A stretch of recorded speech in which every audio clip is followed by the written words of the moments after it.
لو عندك بقى صدر فرخة واحد تقدري تعملي عليه بقى وليمة.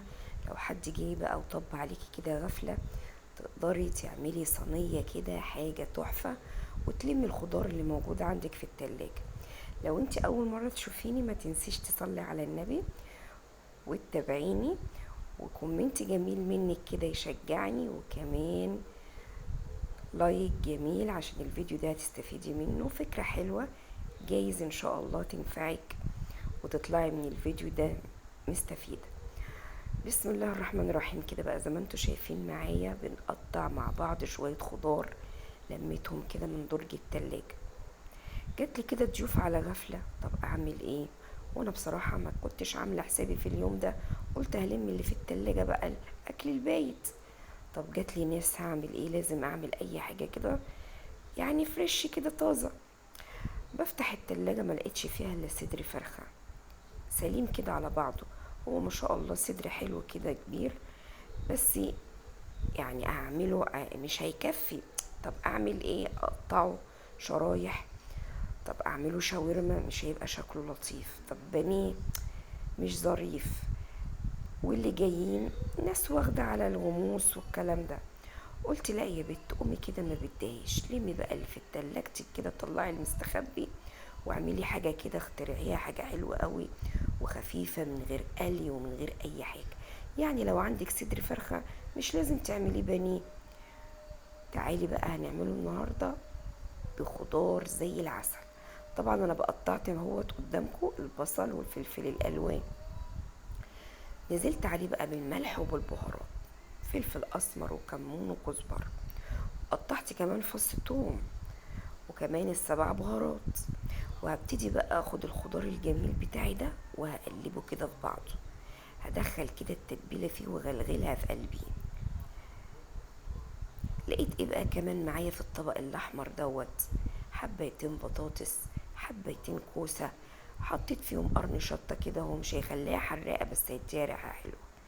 لو انت عايزاها حراقه قطعيها، لكن هو كده بيدي ريحه وانا بحب اكله لما بيستوي، بس في نفس الوقت ما بينزلش الحرقان اللي فيه في قلب الصينيه.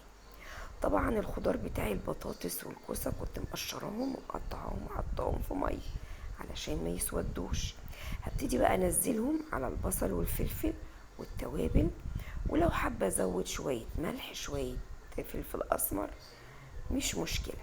هقلب كده ده كله مع بعضه. الصينيه دي يا جماعه تقدري تعملي بيها كل حاجه، وجميله جنبها شويه رز بقى وشويه سلطه، يبقى انت عملتي اكله كده. يعني مش هنقول من ما فيش، الحمد لله نعم ربنا موجود. هبتدي بقى افرش الصينيه من تحت كده بجزء من الخضار اللي انا قلبته، والجزء التاني شلته في الطبق عشان احطه فوق على الوش. طبعا انا عندي صدر الفرخه ده قطعته كده زي البانيه،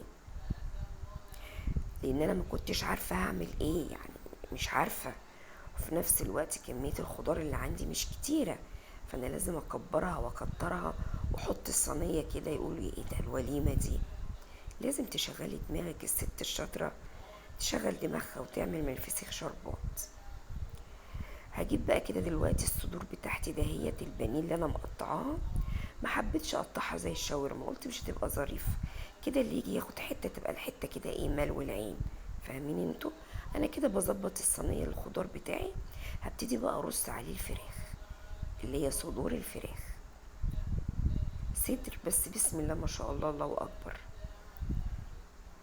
يعني كان حلو والحمد لله، كفى ووفى.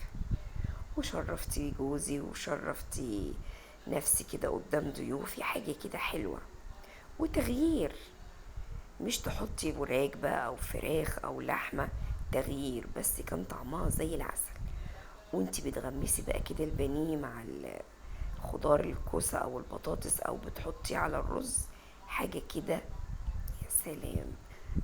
لما تجربيه هتعرفي معنى الكلام اللي انا بقوله لك. بعد ما فرشته كده زي ما انتوا شايفين، طبعا كنت رش عليه سنه كده بسيطه من الفلفل الاسمر والملح، يعني لزوم التتبيله البسيطه.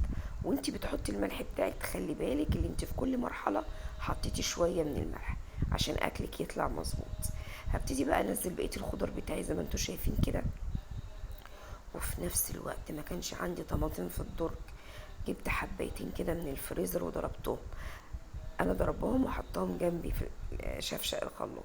هتشوفوهم وانا بحطهم دلوقتي تحس ان هم مجمدين لسه، بس برضو الحمد لله. وتبتدي بقى بعد ما تحط الطماطم على الصينيه العسل بتاعتك دي، او شويه فلفل اسمر، شويه ملح بسيط خالص. حسيت يعني ان هي على الوش كده مش كل التوابل اكترها كانت من تحت، فحبيت اظبطها كده من على الوش. وادي الطماطم اهي نزلتها. ما تحطيش بقى عليها ميه الا لو حسيتي ان الخضار استوى والصينيه نشفت، احط شقشق ميه صغير. غير كده الخضار هينزل ميته والطماطم هتنزل ميتها.